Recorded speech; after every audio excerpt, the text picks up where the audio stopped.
Assalamualaikum warahmatullahi wabarakatuh.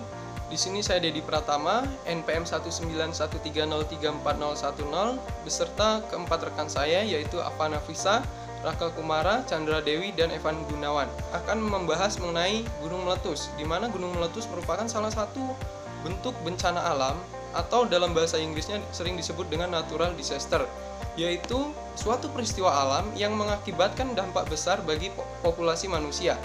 Nah, kami di sini akan membahas gunung meletus dari sisi definisi, jenis-jenis, serta tanda-tanda gunung meletus dan upaya mitigasinya. Nah, menurut Badan Nasional Penanggulangan Bencana atau BNPB, letusan gunung berapi adalah proses keluarnya magma dari ruang magma dalam perut gunung berapi akibat aktivitas magma dan pergerakan lempeng tektonik. Ini Mas Evan Gunawan, PM 1913-03-452 Sydney. Di sini saya akan menjelaskan faktor dari penyebab gunung meletus. Yang pertama itu peningkatan terjadi gempa vulkanik.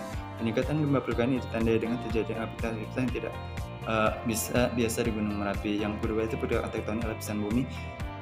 Pergerakan tektonik pada lapisan bumi di bawah gunung, misalnya pergerakan lempeng dapat menyebabkan peningkatan tekanan. Yang ketiga itu terjadi deformasi pada gunung. Adanya deformasi pada gunung, hal ini disebabkan oleh peningkatan gelombang magnet.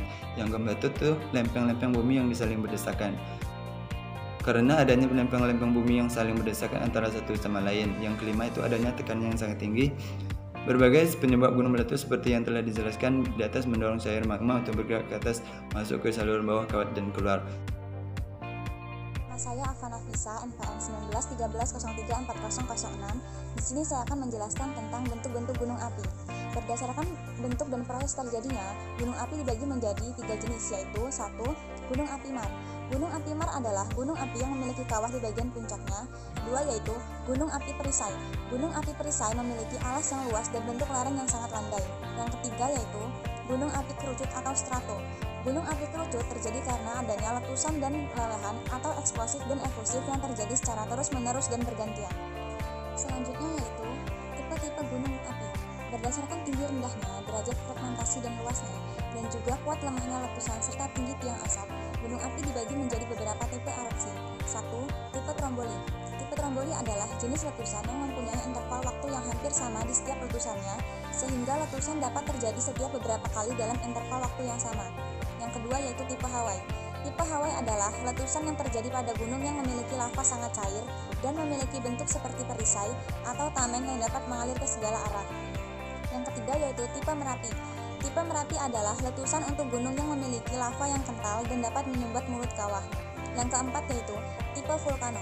Tipe Vulcano adalah letusan yang mengeluarkan material-material padat seperti bom, abu, vulkanik, lapilli, dan juga bahan-bahan padat atau cair seperti lava. Yang kelima yaitu tipe Peret, adalah letusan gunung berapi yang disertai ledakan yang sangat dahsyat dan dapat merusak lingkungan. Yang keenam yaitu tipe Pele, adalah letusan yang terjadi apabila terdapat sumbatan kawah di puncak gunung api yang berbentuk jarum sehingga akan menyebabkan tekanan gas menjadi bertambah besar. Dan yang ketujuh yaitu tipe Saint Vincent, terjadi pada gunung api yang memiliki danau kawah. Ketika gunung ini meletus, maka air di danau kawah tersebut akan tumpah bersama lava. Saya Chandra Dewi, NPM 1913034048 akan menjelaskan mengenai tanda-tanda ketika gunung akan meletus. Badan Survei Geologi Amerika Serikat atau USGS memaparkan sejumlah tanda-tanda yang akan terjadi ketika gunung akan meletus. Yang pertama yaitu suara gemuruh. Yang kedua, sering terjadi gempa tremor di sekitar gunung berapi. Yang ketiga, sumber mata air akan mengering. Yang keempat, tumbuhan menjadi layu. Yang kelima, munculnya uap dan area panas akibat aktivitas magma yang ada di dalam gunung berapi tersebut. Yang keenam, suhu di sekitar gunung akan memanas. Peningkatan suhu tersebut terjadi akibat semakin menjalarnya magma panas ke kawah gunung. Semakin dekatnya magma panas dengan permukaan bumi akan mempengaruhi lapisan tanah sehingga suhu di sekitar gunung akan meningkat. Yang ketujuh yaitu hewan-hewan di sekitar gunung akan pergi keluar hutan. Yang kedelapan, adanya guguran kaldera di bagian atas, dan yang kesembilan yaitu tercium bau belerang. Saya Raka Kumara, NPM 1913034016 akan menjelaskan tentang mitigasi bencana gunung berapi. Terbagi atas dua yaitu aktif dan pasif. Yang aktif, yang pertama pemantauan gunung berapi secara terus-menerus selama 24 jam dengan alat seismograf.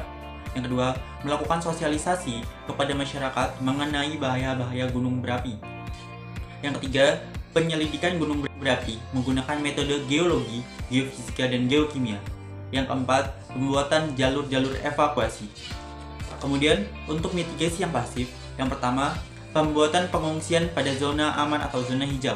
Yang kedua, tanggap darurat, evaluasi laporan dan data, membentuk tim tanggap darurat, mengirim tim ke lokasi, pemeriksaan secara terpadu. Dan yang keempat, yang ketiga, pemetaan kawasan rawan bencana gunung berapi.